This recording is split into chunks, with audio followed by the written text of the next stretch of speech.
Now, Ward Up, you did say that you can't dribble. You haven't ever really understood how to. But you might have seen this before. Like, I just tell people to go into free play and just try and like get the ball up in front of them and then pop it towards the goal. Just do this. It's like it's the easiest dribbling drill. Just try and get the timing of this down. Try and understand where does the ball actually have to be relative to my car in order for it to flick it, relatively high quickly. And the key is speed, because if you're dribbling in a game, you don't have time to go, okay, so I'm going to roll the ball this way, and then I'm going to pop it up in front of myself, and I'm going to get under it, and then I'm going to try and keep the ball on top of my car. Now, if you try to do that in a real game, totally impractical. What is practical is like being able to quickly pop it and then make a flick move. Just for the same reason I was talking about earlier. If you can change the ball's trajectory twice, like once by popping it and then once by flicking it, our player's going to have a hard time reading what you're doing. But it's also just a really good way to counter ball chasers, which you see a lot of in ranked. Like every time that you're dribbling or setting up a dribbling move in ranked, it's likely that somebody's going to be challenging you. So you need to move the ball quickly. So yeah, you need to just get good at this, basically. Just get good at knowing, okay, where on the ball or where on my card does the ball need to be relative in order, or where does the ball need to be relative to my car in order to get a good flick when I diagonally dodge into it. Because then, when you're, in a game and the ball's rolling around in your defense and you don't want to just hit it away, you can try and bait in the first challenge, be like, okay, I see him coming, and there's the flick over him, and now we're 1v1. And then you can just like take a shot or, try and make another move, set up a volley or something. But it all starts with this, basically. This is the most basic dribbling move, and it's the most adaptable, because you're not going to do this mostly to do shots. When you're learning to dribble, most of the dribbling you'll do will be in defense. I don't like doing it with ball cam on at all. I need to practice that, actually. But yeah, ball cam off is like where I'm most comfortable. I can really tell where the ball is relative to my car and where I need to be to flick it really high.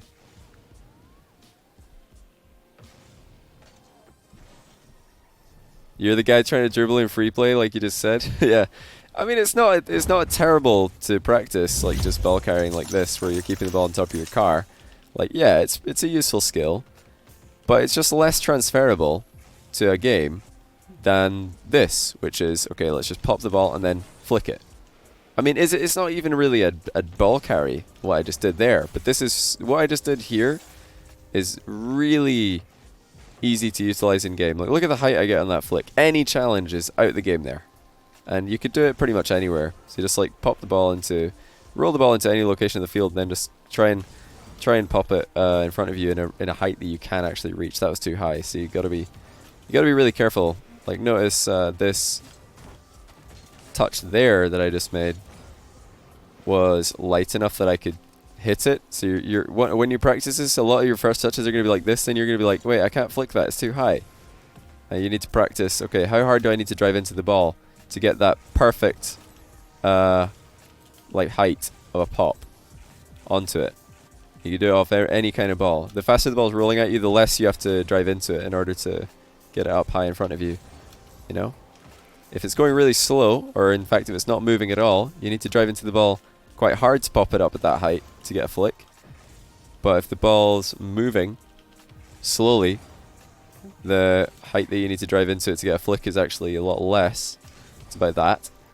And then if the ball's moving quite quickly, we'll try and set this up. I don't have a training pack for this.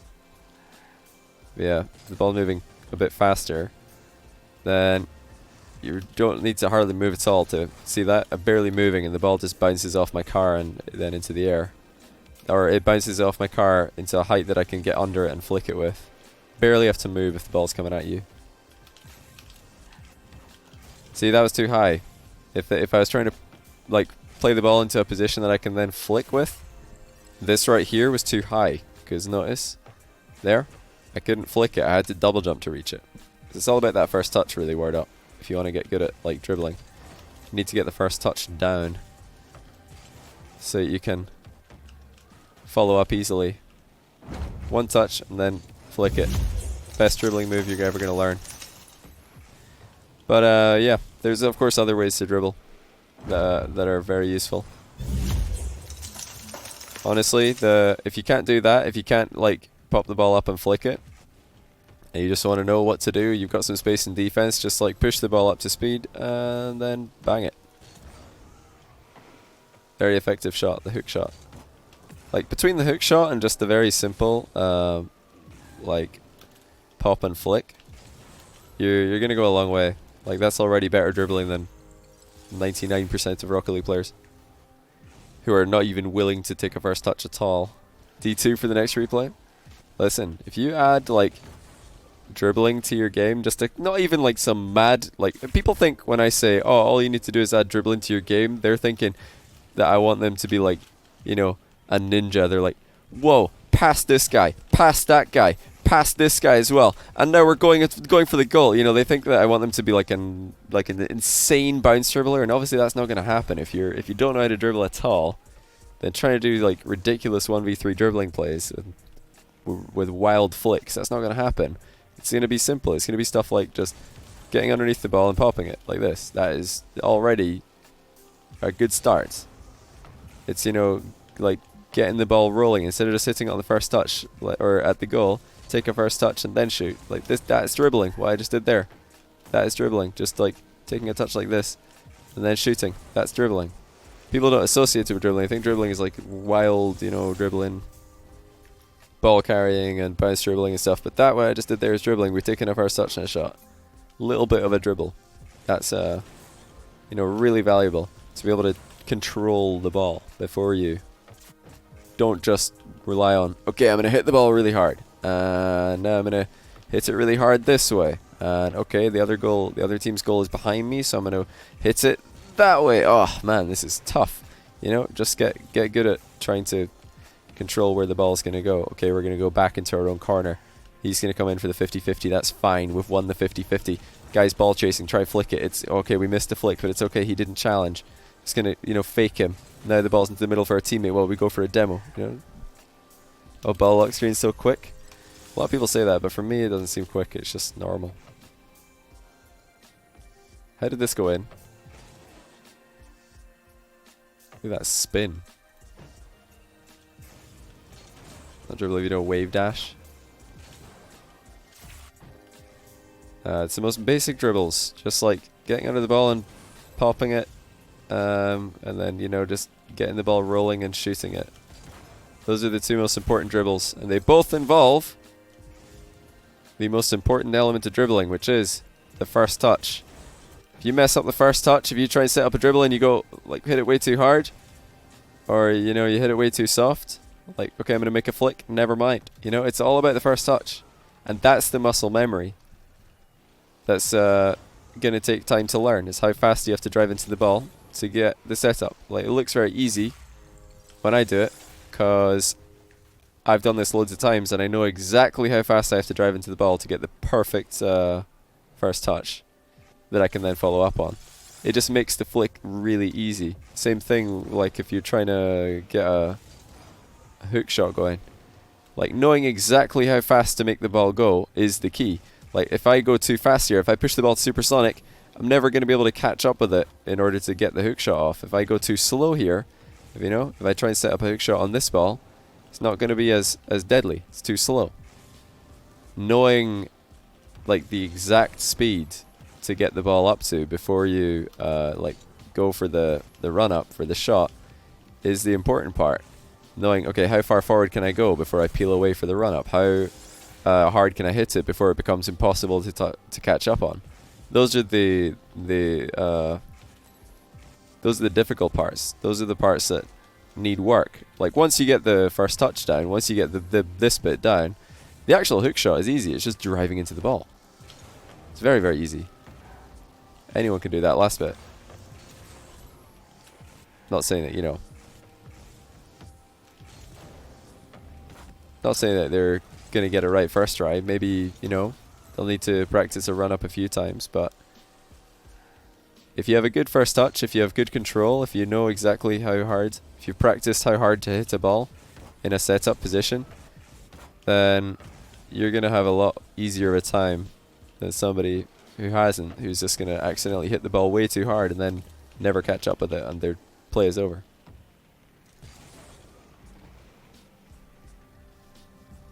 You make GC look easy in your rank up videos. Then I try what you say and I realize how underrated you are.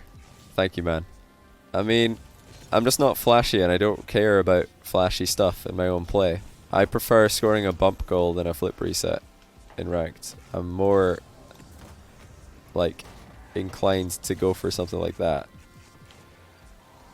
But yeah, recently, I mean, I got to Grand Champ this season, didn't get the rewards, but I'm Grand Champ right now, and I think my last game was a loss, obviously, because I'm actually below the points you need to get Grand Champ.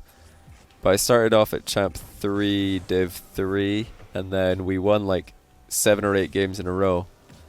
And during those wins, like the pressure that me and my teammate were able to put on our opponents, just with constant shots and constant like tackles, because when I play the guy that I've mostly played twos with this season, we both ball chase on our recoveries, so there's like constant pressure on the other team. Pretty much we never do like a back post rotation with a recovery, never, because it's wrong to do so. We like always ball chase with the recoveries, and I think mechanically we're both pretty bad for Grand Champs.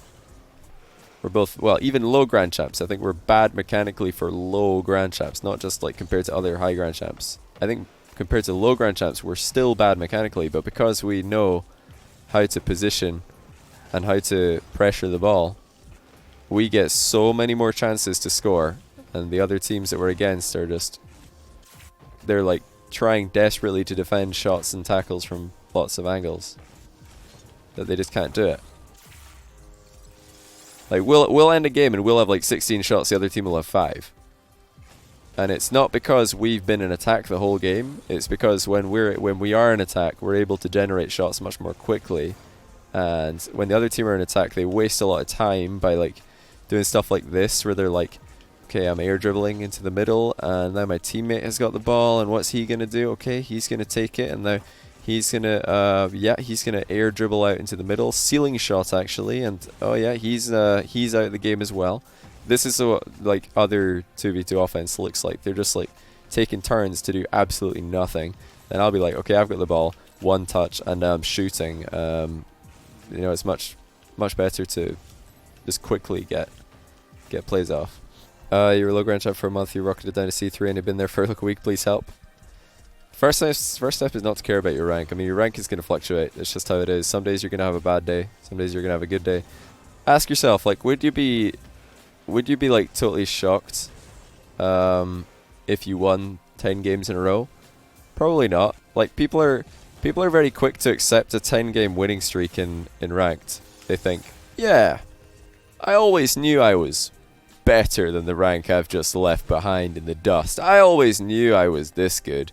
Now finally, my teammates have started to play well enough that my true rank has been revealed. Everybody just thinks, yeah, that's fine. 10 win streak? Expected at this point. I am, of course, a mechanical genius. A mastermind of the game. But then if you go on a 10 loss streak, people are like, oh my goodness, what is happening? I've never been this low ranked in 2 seasons. How did this happen?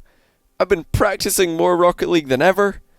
I've just learned how to do ceiling shots. I thought that was going to increase my rank, and now I've lost 10 games in a row. Something is fundamentally wrong. I need to figure this out, because every time I queue up, I'm losing rank points, and then they queue up for another game, and by then it's just like a foregone conclusion. Like they pass the ball to their teammate just misses the ball. They're like, oh no, now I'm in such a bad rank, I'm never going to win. My teammates can't even hit the ball. Like, you gotta just stop caring about your rank. You're gonna have streaks. People have to realize you're going to have losing streaks. If you play long enough, you're gonna have insane losing streaks, actually. Like, I've had some ridiculous streaks. I don't think I've ever had like as insane streaks in Rocket League as I did in League of Legends back in the day. But I remember one time when I used to play League of Legends, I won 17 games in a row. 17 in a row. In a 5v5 MOBA where carry potential is actually quite nerfed. Like, comebacks in ranked in League of Legends, for those of you who don't know, are really, really common. I won 17 games in a row, and no, I wasn't plat, I was diamond in League. I was actually like pretty good. I was diamond 1 actually. I was the top rank apart from Challenger.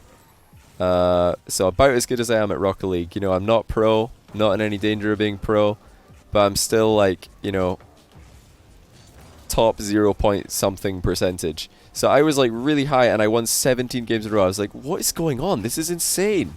I can't lose. And when you're winning that much, you just, all you see is comebacks. When you're behind and you're on a 17 win streak, or like, you know, you're on a 16 win streak, and you're losing the 17th game. The only thing that's going through your head is like, wonder how I'm going to come back and win this one. You know, what crazy thing is about to happen to keep this win streak going? Because you're just on a win streak. You feel indestructible, and then sure enough, like, you just get the most insane comebacks and you keep on winning. But the same thing happens when you're losing. Like, I think I had a 13 losing streak in League of Legends as well, and I was like, this is insane. How do I stop this? It's just like, sometimes you can't. Sometimes you're gonna lose. There's nothing you can do. It's not even like you're worse than your teammates. It's just that it's a short game, 5 minutes. Rocket League's a short game. Things can go wrong. People miss shots. People miss touches. Other team plays well. You lose. That happens. Or, you know, you play hundreds of games a season. Yeah, you're probably gonna lose at some point. 5 or 6 of them in a row. But yeah, for League of Legends, I just had the craziest streaks. I couldn't believe it. And especially because that's a game where you have even less influence of the outcome. Rocket League, if you're playing 2v2, you're 50% of your team. That's quite a large amount. You've got quite a big impact there. League of Legends, though, of course, you've got 4 teammates. You're only 20% of the impact. And I would say that's a game where the players who are playing badly have actually got more of an impact in the game than the players who are playing well, which is not the case in Rocket League. In Rocket League, I think that it's pretty even, actually. Like, it's just as easy to carry as it is to throw. It's a complete 50-50. In League of Legends, it's much easier to throw than it is to carry.